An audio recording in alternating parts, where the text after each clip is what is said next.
మనం ఫలించకపోతే, ఆత్మీయంగా ఫలించకపోతే నరకబడతాము. నరకబడి ఎక్కడికి వెళ్ళిపోతామంట?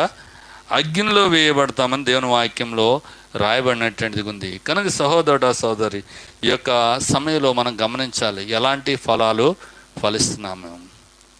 మరి ప్రభువా ప్రభువా అంటున్నారండి. ఇక్కడ దేవుని వాక్యములు చూసినట్లయితే 21వ వచనం, ప్రభువా ప్రభువా అని నన్ను పిలుచు ప్రతివాడు పరలోక రాజ్యంలో ప్రవేశింపడు గాని పరలోకమందున నా తండ్రి చిత్త ప్రకారం చేయవాడే ప్రవేశించును. ఎవరు ప్రవేశిస్తారు? తండ్రి చిత్తం ప్రకారం చేయాలి. ఎలా చేయాలంటండి? తండ్రి చిత్తానుసారంగా మనము జీవించవలసినటువంటి వారున్నాం. తండ్రి చిత్తం ఏంటి?